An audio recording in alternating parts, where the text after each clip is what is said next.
Assalamualaikum, apakah suara saya terdengar dengan jelas? Waalaikumsalam, terdengar jelas, Mbak. Apa benar ini Mbak Rere yang ingin melakukan layanan konseling? Ya, benar, Mbak. Oh ya, sebelumnya perkenalkan dulu ya. Nama saya Anggita Luciana, Mbak bisa panggil saya Mbak Anggi. Ya, Mbak Anggi. Kalau boleh tahu, sekarang sibukannya apa Mbak Rere? Saya sibuk kuliah S1, Mbak. Oh gitu. Kalau boleh tahu kuliahnya di mana dan jurusannya apa ya Mbak Rere? Saya kuliahnya di Universitas Gunadarma, jurusannya psikologi. Oh, hampir sama ya dengan saya. Saya kebetulan lulusan bimbingan konseling. Kita sama-sama belajar mengenai ilmu jiwa ya. Oke, baik. Sekarang Mbak Rere tinggal di mana ya kalau boleh tahu? Saya tinggalnya di Cipinang, Bali, Mbak. Tempat Kalimalang. saya itu. Bisa ya Oh kali iya, ya. dekat ya, Mbak. Kapan-kapan bisa kali ya kita ketemu. Oh, bisa banget, Mbak. Ya, sebelumnya apakah Mbak Rere pernah melakukan konseling atau tahu apa itu konseling? Baru pertama kali sih, Mbak, melakukan konseling ini. Yang saya tahu kalau konseling bisa memecahkan masalah saya. Ya, saya juga berharap semoga kita sama-sama bisa memecahkan masalah yang Mbak hadapi ya. Jadi sebelumnya saya Yang meluruskan, kalau konseling itu adalah proses pemberi bantuan yang dilakukan oleh konselor dengan konseli yang sedang mengalami masalah dalam upaya mengatasi problem kehidupannya secara face to face atau berhadapan langsung seperti ini dan berusaha membantu Mbak untuk menemukan jalan keluar atau masalah yang lagi Mbak hadapi. Dengan saya sebagai konselor yang akan membantu Mbak dalam menyelesaikan masalah. Lalu Mbak sendiri sebagai konseli sebaiknya aktif dalam mengemukakan masalah dan latar belakang masalah, serta kita bakal mengkaji berbagai kemungkinan jalan keluar. Nah, apa sekarang Mbak mengerti? Ya, mengerti, Mbak. Oh, baik. Jika boleh tahu, apa yang membuat Mbak ingin melakukan konseling ini? Wah, saya bingung sih, Mbak, mau ceritain dari mana. Oh, seperti itu. Jadi gini, Mbak nggak perlu khawatir. Jadi di dalam konseling itu ada beberapa asas, Mbak, yang harus kita patuhi, yaitu pertama, asas kerahasiaan. Jadi Mbak nggak perlu takut akan kebocoran masalahnya, dan saya akan menjamin kerahasiaan tersebut tidak diketahui orang lain. Lalu yang kedua, ada asas kesukarelaan, di mana Mbak dengan sukarela mengikuti layanan ini hingga berakhir, dan terakhir ada asas keterbukaan, yaitu Mbak dapat terbuka menceritakan masalahnya kepada saya dengan jujur tanpa adanya ditutup-tutupi. Sampai sini ada yang mau ditanyakan, Mbak? Kurang lebih sih enggak, Mbak. Oke, baik. Untuk pertemuan pertama ini, kita akan lakukan 1 kali 30 menit 30 menit layanan konseling. Apakah menurut Mbak cukup? Cukup, Mbak.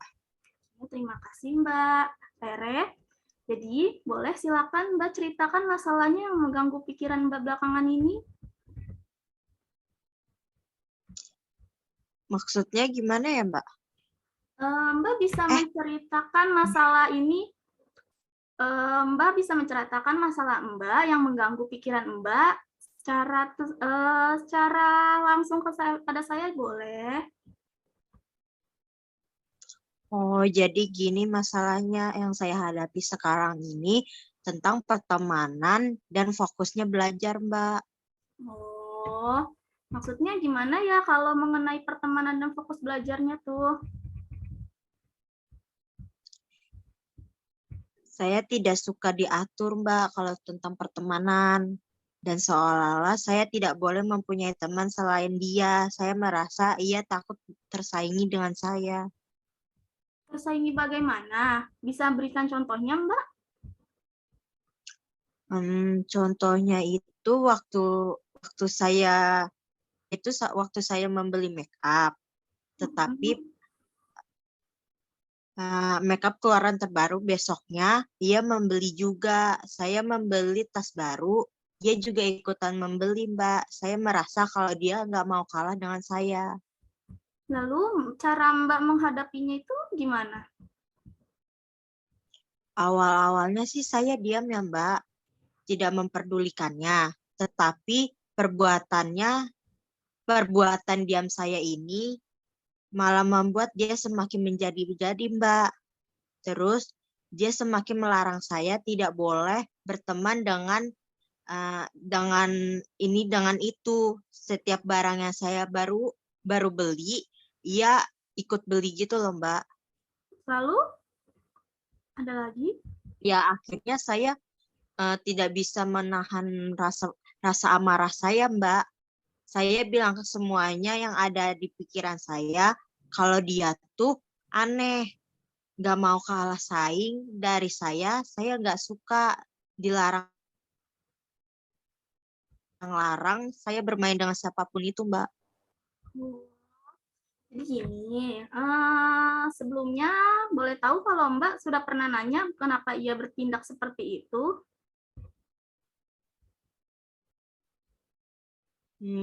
Kayaknya udah pernah nanya sih, Mbak, saya sama dia, Mbak. Kalau begitu, lalu apa yang ia katakan?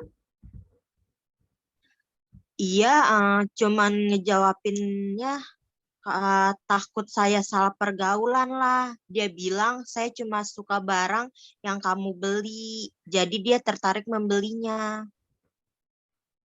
Oh, saya mengerti. Jadi, masalah di sini kamu tidak suka barang kamu samaan dengan dirinya gitu ya. Dan kamu tidak suka kamu bermain dilarang-larangnya dengan dia. Iya, Mbak. Lalu sekarang kita sama-sama tidak berkomunikasi. Sejak saat itu kita pertemanan ini jadi jauh gitu loh, Mbak. Jadi asing gitu.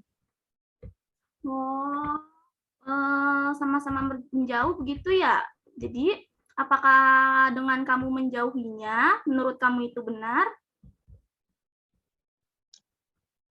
Nggak tahu juga sih, Mbak. Di satu sisi saya kesel sama tindakan dia itu loh, Mbak. Satu sisi lagi saya kangen momen-momen saya bersama dia gitu.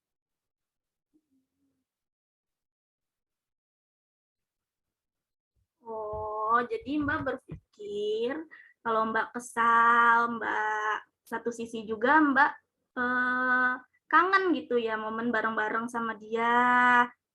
Jadi apakah pikiran itu yang membuat Mbak susah fokus dalam belajar? Nah, kurang lebih sih iya deh, Mbak, kayaknya. Baik. Jadi gini, saya akan memberikan beberapa kemungkinan yang akan terjadi jika kamu pilih salah satu dari kejadian ini. Yang pertama, kemungkinan kalian akan berbaikan, namun kamu akan selalu kesal akan kelakuannya karena kamu hanya melihat dari sisi negatifnya saja. Atau kemungkinan kalian akan selamanya bermusuhan, kamu bebas dari larang-larangannya dia, tetapi kamu akan selalu rindu akan kenang-kenangannya bersamanya dan rasa bimbang akan terus ada di pikiran kamu. Jadi kamu pilih dua kemungkinan ini yang mana? Ayo. Saya agak bingung sih, Mbak, pilih yang mana. Jadi gini, apapun yang kamu pilih, itu kamu tahu akan konsekuensinya. Dan semua keputusan balik lagi ke tangan kamu. Jika kamu bisa melihat dari sudut pandang yang berbeda dari kemungkinan saya tadi, kamu akan melihat kemungkinan yang saya berikan tadi akan menjadi banyak kemungkinan. Bagaimana?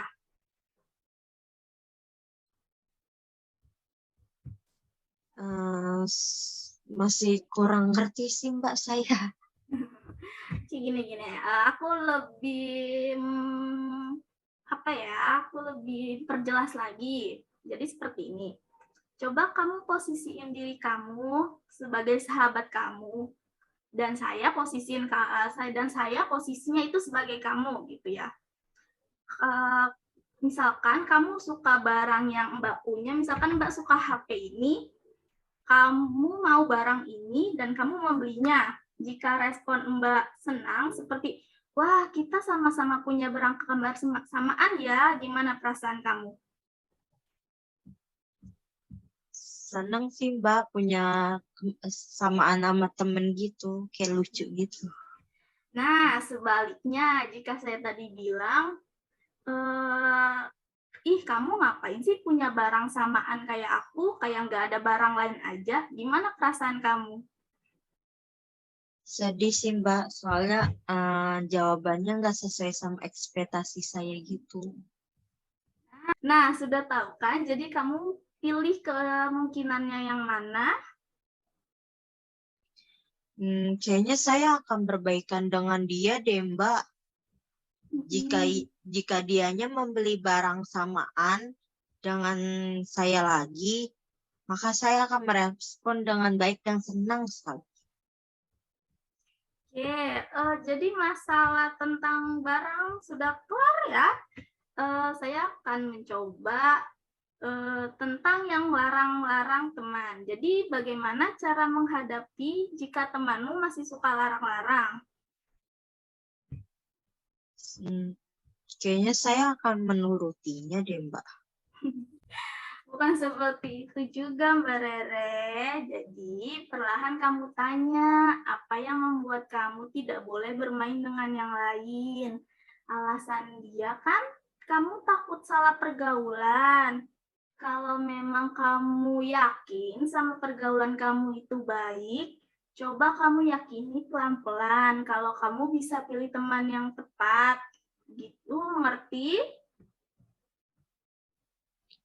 Mengerti Mbak. Alhamdulillah. Jadi bagaimana masalah yang mengganggu pikiran kamu sudah sampai susah fokus belajar? Saya pikir sih saya sudah ketemu kayak inti permasalahannya ya Mbak, dan saya akan mencoba untuk fokus kembali belajar. Nah, ya bagus, seperti itu yang saya harapkan. Jadi bagaimana perasaan kamu sekarang, Mbak Rere? Saya sangat lega Mbak. Akhirnya masalah saya dan ada jalan keluarnya. Dan ternyata jalan keluarnya ada di diri saya sendiri. Saya mau bilang terima kasih kepada dengan adanya layanan konseling ini. Mbak sangat membantu saya dalam menyelesaikan masalah ini, Mbak. Terima kasih ya, Mbak. Ya, sama-sama Mbak. Terima kasih juga sudah berpartisipasi dengan aktif melalui kegiatan layanan konseling ini. Rupanya waktu kita akan habis. Untuk memanfaatkan waktu yang ada, saya mau Mbak Rere mengungkapkan atau mengambil kesimpulan dari kegiatan layanan yang sudah kita lakukan tadi. Bisa? Apakah bisa? Bisa deh, Mbak. Kesimpulannya yang dapat saya ambil, jangan melihat hanya dari satu sudut saja. Tetapi lihat juga dari sudut pandang orang lainnya. Tidak boleh egois, mau menang sendiri, dan tidak ada manusia yang hidup sendiri tanpa bantuan orang lain, Mbak. Alhamdulillah, kalau sepertinya Mbak Rere sudah paham ya atas masalah Mbak, dan Mbak bisa mempelajari lebih dalam lagi apa artinya persahabatan dan kehidupannya ya Mbak.